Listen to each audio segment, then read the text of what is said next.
AWP Voices, your people promise in action. Hello and welcome to We Are AWP Voices.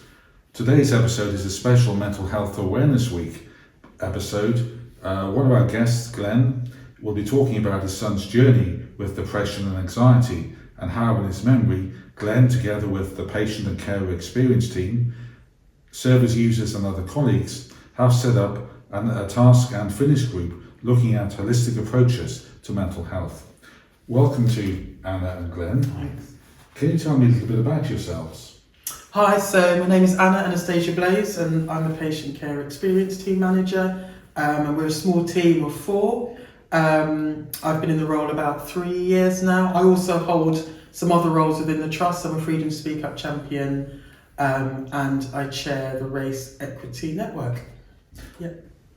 Hi, I'm Glen Watson. I'm a retired civil servant, and I want to just kind of say a little bit about my experience with mental health, if I may.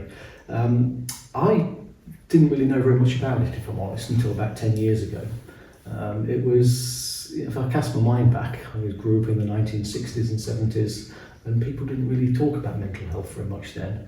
I remember there was one lad at my school who turned up one day with bandaged wrists, and a hushed whisper went around the school that he'd tried to kill himself. And I didn't know what to say to him. I didn't know very well. Other people didn't know what to say to him or how to approach the subject. And he must have felt terribly, terribly isolated. And so I'm delighted that these days at least we're open about it and we talk about it. So I've, my experience with mental health really started 10 years ago when my youngest son, Adam, started to struggle. And, we'll come into more of this later. It's a terrible thing that people suffer with, and I think there's so much more that could be done to help them, and I guess that's what this podcast is about. Absolutely. So Glen, could you share a bit about Adam's story? Yeah, he was always really bright and bubbly and cheerful growing up. He grew up in a loving, tight-knit family, elder brother, just me and his mum, and everybody got along great. He was funny, he was intelligent, he'd constantly pull funny faces and tell jokes and make everybody around him laugh. He was very, very popular at school. There was a crowd around him. And he wouldn't really have thought that there was a sort of a brewing mental health crisis there at all. He was sporty. I remember once he won a school race, even though halfway through one of his trainers had flown off and he had to stop and he had to go back, put his trainer back on again, but he still charged ahead, caught up with everybody and overtook them and won. So, he was determined as well. He was a lovely lad, absolutely lovely lad. So really sad what happened to him. But I think there were some lessons there, and there were some things that we might hopefully take forward.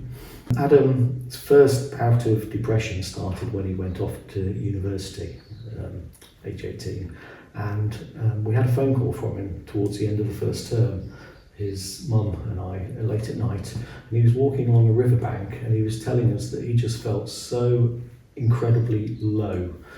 Like nothing in him at all, and he didn't understand it. This had been going on for days. He didn't know what to do about it. I panicked a bit. I thought he was about to throw himself in the river, but we managed to sort of talk him away from the river. We went to fetch him a few days later, possibly the next day, and we brought him home, and he went to his room and pretty much stayed in his room for 3 months. And we might come out for meals and bathroom obviously, but he just withdrew from the world completely, and it was confusing. I didn't really understand it. I didn't know what to do about it. I had to very rapidly try and teach myself all about mental health problems and how the mind works and the treatments that are available. He came out of that. He left university, landed himself an apprenticeship, did great for maybe 3 months, but then he lost that job. The company was having to make some savings and just got rid of the apprentices and all the people that had started recently. So he was out of work. That triggered another episode. He went down and down and down again, back to his bedroom, and wouldn't really come out for another 2 or 3 months. And that cycle then began. So for years, in the end, for years, that cycle continued. Busy, busy, busy, getting to feel overwhelmed. Anxiety creeps in, start overthinking and worrying about everything, and then bam, sink into a deep, dark, depressive episode. And that cycle just continued for 8 years. But we know Adam tried some alternative methods, such as building a gym in your goat shed. And can you tell us a little bit about these extra methods and how they helped?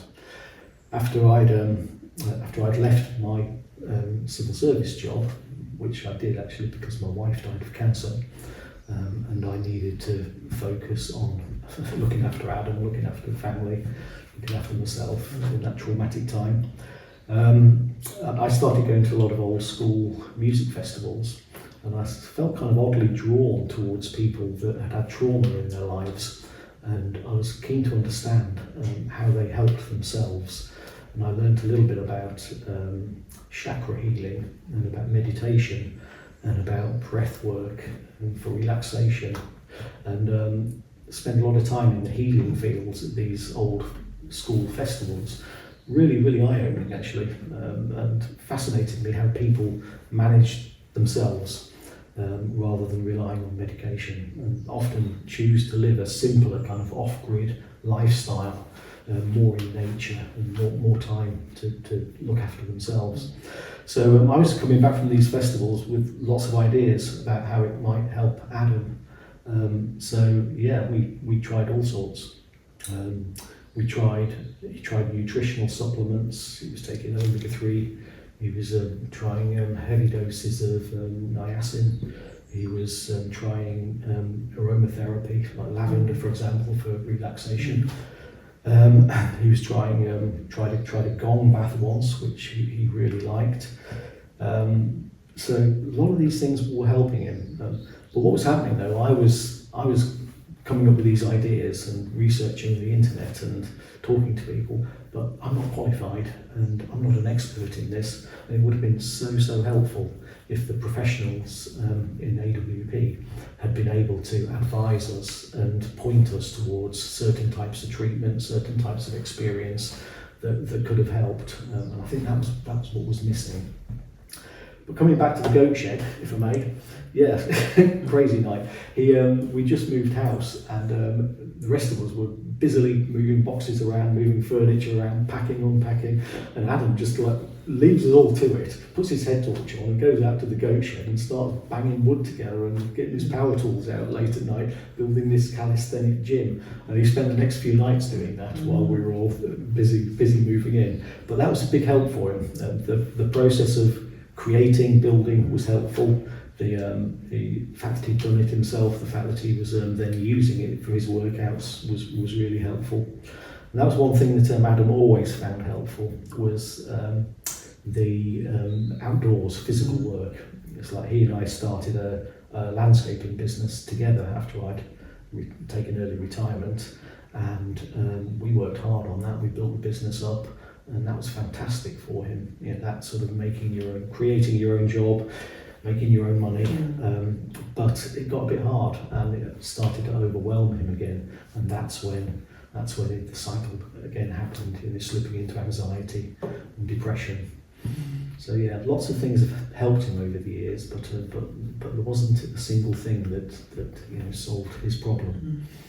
So where did the idea come from to create a holistic approaches mental health group, and what's the project all about? After Adam's passing, and Glen had been talking to clinicians it must have been the kind of patient safety kind of investigation process. One of the clinicians phoned me and we had a conversation about, I have this carer, this is what's happened, is there anything that AWP can do, or as a patient care experience team? So I said, yeah. So I phoned you. So I think we were on the phone for a good 45 minutes, just talking through things and talking about, the viability of just setting up a task and finish group. The good thing about co-production is that as staff members, we don't have to have all the answers. We just have to just kind of crack on and roll with it, because I didn't have a vision for the group. I just knew that it would be good to do something, and actually that I had a bit of development in that area myself. So Glen and I spoke, and then I spoke to Maya Bact, who's our EDI lead, because inclusion is a big part of what we do, so that's our main remit, isn't it? Including the voices of patients and carers. And then with another member of staff, Estelle, who's an occupational therapist, who's amazing, we kind of got together with a couple of other service users and talked about what we would like to see happen within AWP. How can we socialise alternative approaches to the medical model of mental health? So what can we do? So we shared our experiences, which included, poetry, painting, walking in nature. I sing in a choir. Lots of different things, as well as Glen's story. Between us, we decided what we would like to see. So apart from speaking in different spaces, we first talked about creating a resource, and those conversations went up and down about what we would do, what that would look like. Then we invited comms in to have a conversation about what they could do about that.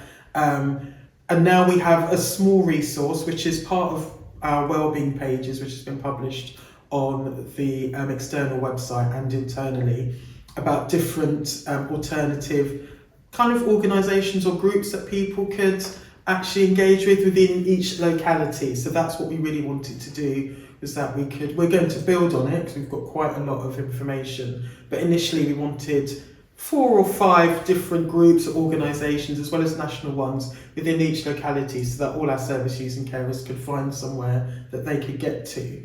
And along the way we've spoken at, the group house. So Glen, along with Nigel and Caroline, have gone around and spoken to different colleagues in the trust. So we spoke to the board in January this year, and attended the medical education webinar, which was really well attended. It was brilliant, actually. We had about 76 people, so that was brilliant. And the trust-wide EDI group as well, which was late last year. And each time, actually, I've been really struck by the engagement, by the enthusiasm from clinicians and others working in AWP to hear the story, to engage in the discussion. It's particularly with the board, actually. I wasn't quite sure what reception we were going to get, but every single one of them that spoke was supportive. And more than that, they finished with issuing themselves a bit of a challenge, didn't they? To try and find some money this financial year to sort of kickstart some trials, some further work in this area, which I think is really positive. And I think it's I think the time's good, because mental health problems in this country are just going up and up and up and up and up. I used to work in data in my previous civil service career, so I've spent a bit of time fishing around in this, and it's quite shocking when you look at the charts, when you look at the trends. There's been a 4-fold increase in the number of young people seeking mental health support from the professionals in the last 10 years, a 4-fold increase. And across the whole population, of course, adults as well, there's been a 25% increase, but it seems to be a particular problem for young people. I don't know why that is. You could come up with your own theories, plenty of people have done. Some people blame social media, maybe it's pandemic after effects, maybe it's just people aren't living such healthy lifestyles now. Who knows, cost of living crisis, I could go on. But whatever it is, something is contributing to a massive increase in mental health problems. So unless you're going to invest in that, unless you're going to double, triple, quadruple the money that you're spending on mental health, you've got to do something different. And I think the time is right for AWP and others to embrace this more holistic approach. Because what it does is it helps people, it empowers people to manage their own mental health problems. And people that do suffer with depression and anxiety and other forms of mental health often do it in a kind of cyclical nature. For a while they're good, but then they sort of slip down into a depressive episode, but then they climb back out of it and the cycle continues. And so it's about finding the things, whether it's meditation, whether it's spending time in nature, whether it's improving your diet and eating healthy foods, whatever it is, it's about finding the things that help you manage those troughs and peaks and keep on an even keel throughout. And I think that's the goal here. And I think a lot could be done to help people with that. Yeah, and I guess what motivates you to want to help? Well, me personally, I mean, AWP at times during Adam's care were just unbelievable. I mean, he tried to commit suicide twice previously before he was successful. And the AWP crisis team, I just couldn't have asked for better, stronger support. They came to visit him at home every day for weeks and weeks, and they gave us both so much hope. So eternally grateful for that. And I just felt like I wanted to help the organisation that had tried so hard to help us. And I also think genuinely that there's something here that can be done in response really to losing Adam that will be beneficial and positive for lots of other people. And I guess maybe my third reason for wanting to help is that it helps me. Being selfish, this is part of my own healing journey. And losing my youngest son was pretty terrible, pretty traumatic for me. And feeling I'm doing something positive as a result is a great help. Why do you think this is needed? Well, I've said that the trends in mental health problems are really concerning. And the resources aren't there to address them and to meet those new demands. So we have to look at doing something different, because otherwise I'm worried that the impact will just be longer waiting times, longer times being assessed and getting back into the system. What happened with my son was that he had intensive care for a while, but then he kind of got better for a while and he stopped seeing the mental health professionals, and then he fell out of the system, and we had to try and get him back into the system, and each time we did that it took a long time. And if we'd have had some support, maybe just through information on the AWP website, if we'd have had some support during those times when we were trying to get him back into the system, it might have helped keep him on an even keel and not slip into another one of his episodes. So I just think that if AWP embrace this and run forward with one of the ideas that we've been coming up with, then I think an awful lot of people will be helped. So in terms of the holistic group, what's that been doing and what are some of the next steps? So I suppose within the trust already we have to bring in nature into practice, which is being headed up by medical education, a couple of doctors there, but with some teams and service users. Even things like the staff networks is really good for helping staff maintain their own mental health well-being. So I co-chair the Raise Equity Network. So and there's lots of networks. I think actually just people checking in with each other. So even when we have team checkups in our team, all our team like to go for walks. I suppose I don't have a dog, but the rest of the team have dogs. So they're always up and down fields and hills and mountains and things. And also, I suppose because we're a mental health trust, it's about just being unafraid to have those conversations. Having Estelle in our group has been really good, because we know that there's some music therapy, we have art therapy, we have quite a lot of therapeutic interventions that happen. People sometimes have their appointments, I suppose the weather in this country isn't always great, but people can go and have their appointments outside, can't they? And walk to parks and do things like that. So I think, and it's more about people feeling free to have those conversations, because a lot of us engage with these alternative approaches, but people don't see them as alternative. But even singing in a choir, that tops up your spirit. Meeting with friends and people when you're physically tired, but you meet up with your bestie and your spirit and the essence of your being just feels topped up. Things like that for me, people kind of top me up. So lots of people get peopled out, but so it's just about making it business as usual, but actually asking people what would be helpful for you, what would you find helpful, and helping them to be intentional about that. So helping them to think through those things, because people don't realise that all these different things, even social interaction, is an intervention, not an intervention, but it's something that can help you. And intentionally looking for bits of joy. That's what I always think.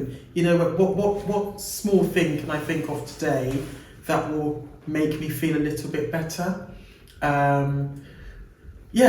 Just things like that, isn't it? You just have to, and the words that we speak into our own lives. I think I collect affirmations, and there's loads all over social media, but we always talk about words, but sometimes being intentional about looking at yourself in the mirror and say, you got it, girl, or whatever it is, just something that will actually set you off feeling positive about yourself. Something positive in yourself, seeing something positive. And it can be small, it doesn't have to be massive, For me, it's about it's partly about trying to think and understand a little bit more about how our brain works and the role that the brain's mood chemicals play.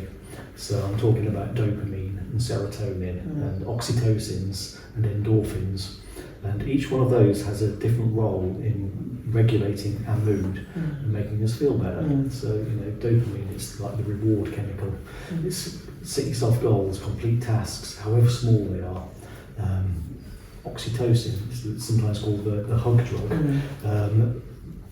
Meeting with your friends, as you're saying, Anna, giving people a good long hug, holding it for a good few seconds, just makes you feel better. It releases things in your brain that help you. Endorphins, it's go for a strenuous walk, do some physical exercise, you'll feel better for it. Endorphins will be released in your mind. But often it doesn't require anything any more complicated than that so often. But it's about understanding that. I suppose you could say that our brains have evolved over the millennia to work in a certain way, and we're kind of interfering with that now because we're sitting indoors, we're sitting down, we're spending all our time looking at our phones, and we need to kind of reconnect with the way our minds work and the way these mood chemicals, the role they play in our lives. Really encourage anybody to just read into that a little bit. Yeah, so I guess we may already have covered this, Anna, but could you tell us a little bit more about the holistic approaches we have here for mental health that we have here at AWP? So that was, things like the staff networks. I think they are an important part of actually fostering a sense of belonging for staff and looking after their own mental well-being, which actually does then impact on the service users and carers that they interact with. And one thing that we're doing with our involvees, our patients and care involvees at the moment, is we've set up a reflective space for them, just for them, no staff. And we had our first one on Monday this week, and it went really, really well. Facilitated by a service user, and we had a little debrief session afterwards. And even something like that, which hasn't actually been done in the trust before, but even something like that really topped them up, and they were just brimming with enthusiasm about having their own space, just about working within mental health, their experience of working in partnership with AWP, and their theme for that day was actually belonging, and they discussed what belonging actually meant to them. So belonging meant that not feeling different, belonging meant feeling included, actually working in partnership and not there being a power imbalance, actually having their own space, because we have our own space as staff. They work with us in partnership, but actually they had their own space. So even from their point of view, and many of them are still receiving care from AWP, but this is all part of their recovery journey, but also a part of our journey with them as staff in AWP. So there's loads of things that teams are doing across the organisation that are working well. So Caroline, who's in our group, she has said that even being part of the group has helped her to advocate for herself with her care team,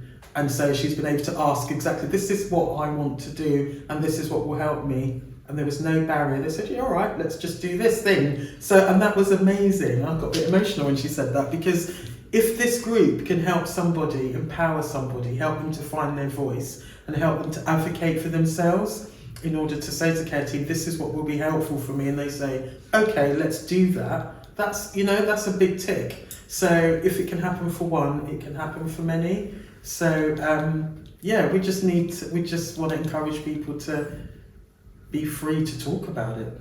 And you don't have to spend money in order to do these things. I think sometimes finance can be a massive barrier.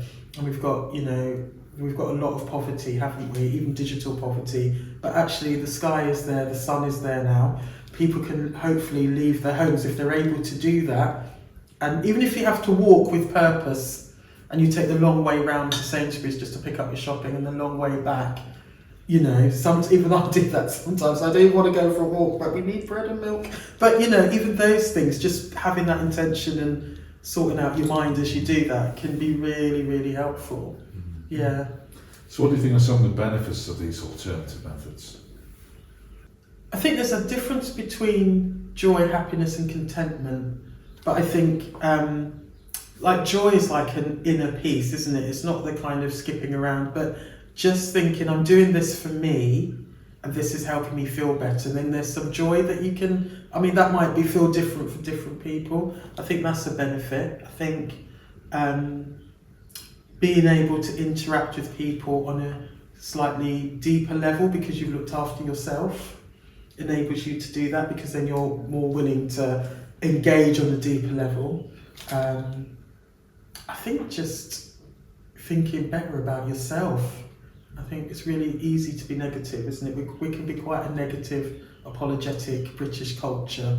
We're always apologising for things, always sorry for something, or afraid of something in our speech. And I wonder if sometimes words like that, as opposed to somebody giving you a compliment, say, that's a nice white shirt, and you say, thanks very much, as opposed to girls go, oh yeah, it only cost me £5. And like, nobody cares about that. They actually say you look good in your shirt. You know, and because you kind of minimise what somebody said, you've kind of brought the conversation down. I think sometimes we have to be intentional about, not fake positivity, but just accepting who we are and what people say. So, yeah. And for you, Glen, do you think holistic approaches should be used more commonly in mental health treatments? I do. And I think, I mean, they are, as Anna's been saying, I think there's quite a lot of that going on already. It varies depending on which part of the country you're in. And there's quite a lot of charities getting behind this as well. I mean, I've been looking at the Mind website and the Rethink Mental Illness and the Mental Health Foundation, and all of them are really saying some quite positive things about the benefits of a holistic approach to mental health. And I think the charitable sector might be a few steps ahead of the NHS in some ways. So it feels to me like there's a bit of a new movement starting. That it's not started by me. You know, I've learned about this quite recently, and I'm sort of tapping into it and trying to encourage it. But I think it's there. There is some real benefits, as you've been saying as well for yourself. Though, you know, I found myself learning a bit more about meditation, about chakra healing, whatever. It's made me think a lot more about how I am and how I interact with the world. It's made me a bit more compassionate and empathic towards people that are struggling and people that have sort of had some kind of trauma that they're trying to get over. I think it makes us better people, to be honest. Yeah. Do you have anything to add, Anna? No, not really. I think all these things, I always think that kindness is an underrated character trait.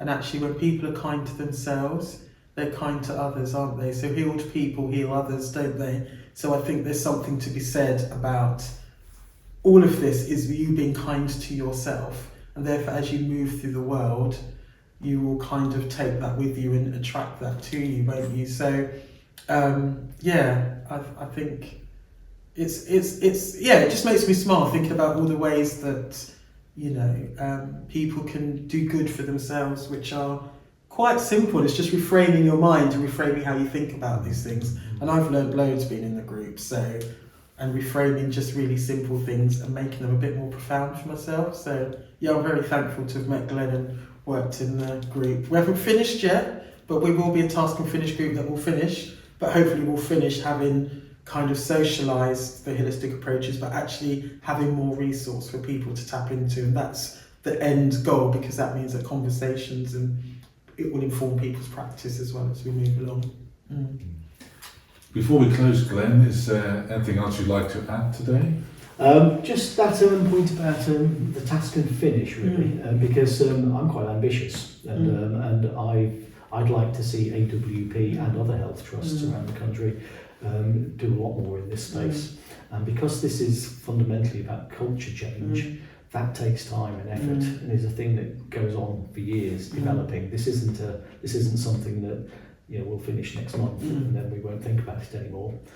So if we want clinicians, and if we want frontline mental health staff to be having conversations with patients and their carers about holistic approaches, and to be encouraging certain activities and people trying certain things and tapping into different opportunities, if we want all that to happen, there's a lot that has to happen first. There needs to be this period of talking about it, starting the conversation, sharing the message, but then there fundamentally needs to be people designing training courses, people putting on seminars, people developing websites, people developing social media apps, etc., sort of pointing people to the different opportunities. It'd be nice to see some kind of internal staff survey, just testing out what people know about this and what people's experiences have been. And really, really importantly, we need some more research into what works well. There is some pretty strong evidence around that certain things like meditation, spending time out in nature, physical exercise, some strong evidence that really works for people. There are published scientific papers, and there's a growing body of evidence that some of the stuff that's a little bit less mainstream, if you like, using nutritional supplements, or I've mentioned chakra healing, or various other things. There's some growing body of evidence that works as well, but there hasn't been enough research, and I would like to see the research program within AWP and elsewhere targeted a little bit more on this. Anna? In terms of apps, not that that's something that AWP can do, but sometimes when I see things, if we've had a few apps that we sent out to carers about their well-being as carers as well, that have been on our list. So there is quite a lot. So it's about us, not necessarily, we might not be able to create things, but when we find things, we actually share that and point people in those directions, because it's about sharing that knowledge. And so people will find something that they can use. Not everybody can use an app, but they might be able to walk to a group. So say in Bristol, there's a Stepping Sisters walking group purely for women of colour. So that's brilliant. So that means that you're with people who look like you, who understand your experience, but then you can go and they go all over the country and walk. So things like that are out there, and that's one of the groups we've put on the website as well. But lots of people wouldn't necessarily know about that. So, and then there's a wellbeing app that we shared with some of our carers on our list about how do you look after yourself as a carer.